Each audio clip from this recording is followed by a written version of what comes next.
Persja, a właściwie Iran, bo teraz to jest Iran, to kraj, który kojarzy nam się gdzieś tam z kotami perskimi, z dywanami perskimi i właściwie nie kojarzy nam się z herbatą. Gdzieś kojarzymy króla Xerxesa, który tam walczył z Grekami, Dariusz Wielki, ale herbata, no okazuje się, że w okolicach Szlaku Jedwabnego herbata była znana, więc są to kraje, które no, miały styczność z herbatą, ale tak naprawdę pierwsza taka prawdziwie perska, czyli prawdziwie irańska herbata pojawiła się tam dopiero w XX wieku, kiedy to ambasador w Indiach, zachwycony herbatą, którą tam widział na plantacjach, wraca do swojego kraju i przywozi pierwsze sadzonki, które umieszcza u wybrzeża Morza Kaspijskiego. One się tam przyjmują, rozrastają, no i w końcu pojawia się pierwsza plantacja, a po 30 latach pierwsza herbaciana fabryka prawdziwie perska.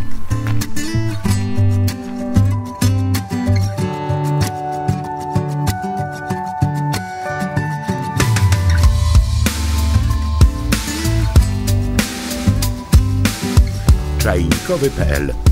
Na naszą mapę herbacianych producentów nanosimy Iran jako kraj produkujący herbatę, może nie w ilościach jakichś mających ogromne znaczenie na rynku międzynarodowym, ale nie jest to też taka ogródkowa, przydomowa produkcja, ponieważ w Iranie produkuje się rocznie 31 tysięcy ton herbaty na obszarze 32 tysięcy hektarów, czyli całkiem sporo. Większość tych upraw zlokalizowana jest w obrębie Morza Kaspijskiego, gdzie no, oczywiście nie jest tak pustynnie, nie są to też idealne warunki do produkcji herbaty, ale przyjęła się i ma się całkiem świetnie. Herbata irańska nie tylko może być pita w taki tradycyjny sposób, czyli po prostu zaparzona, czarna, gdzieś tam posłodzona, ale doszukaliśmy się również takiej dość interesującej tradycji związanej z piciem herbaty w Persji.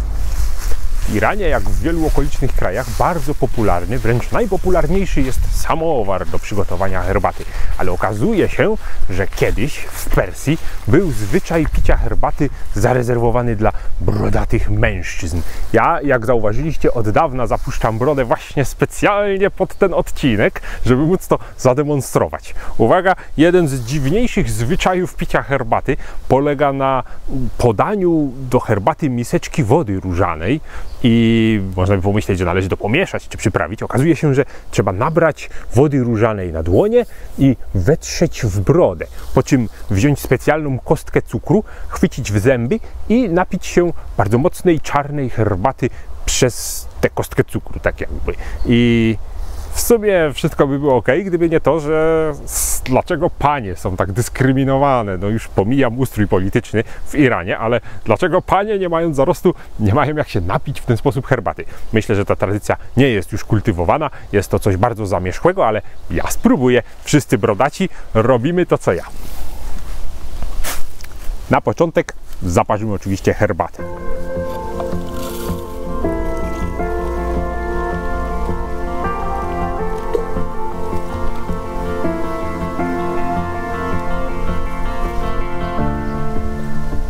Zauważcie, że kostki cukru irańskie, te są prawdziwie irańskie, moja druga siostra, będąc tam na wycieczce, przywiozła mi specjalnie do tego odcinka, pozdrawiam, mają taki stożkowaty kształt i są bardziej zbite. To nie jest taka kosteczka jak u nas w Polsce. Ten stożkowy kształt, no nie wiem, czy ma związek z tą ceremonią, ale na pewno ułatwia przeprowadzenie tego, ponieważ za ten wierzchołek można po prostu sobie ugryźć i trzymać. Oczywiście nie w ten sposób, bo wystaje to z ust, nie jesteśmy w stanie zamknąć warg, żeby się napić, więc jest cyrk.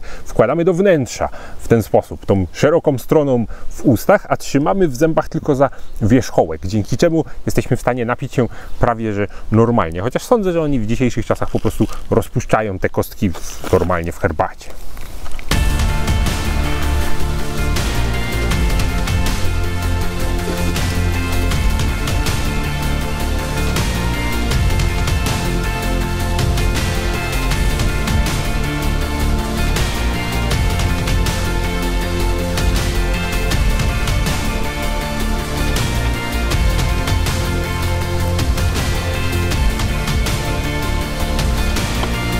Uwaga, zaczynamy. Herbata po persku.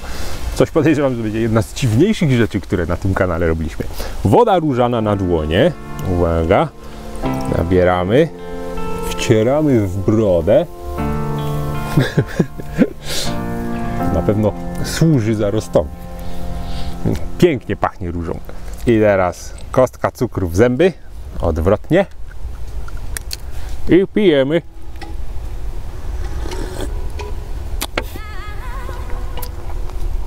Rozpuściła się trochę, ale super.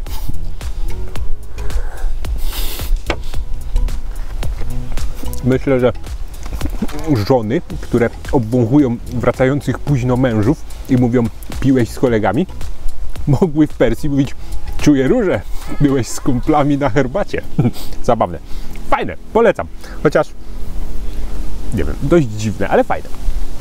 W Iranie może herbata pita w ten sposób nie jest jakaś bardzo już popularna, ale sama herbata popularna jest, zwłaszcza odkąd jest to kraj islamski, który do alkoholu ma podejście jakie ma, więc nagle inne napoje zyskały na popularności. Na początku XXI wieku miejsce miał tam dość poważny kryzys. Wiele herbaty pochodziło z przemytu, przez co produkcja miejscowa trochę podupadła. Niemniej już wszystko gra i możemy cieszyć się nie tylko irańską herbatą, ale i perską herbatą z wodą różaną w brodzie. No, kto ma zarost, niech moczy go w różach.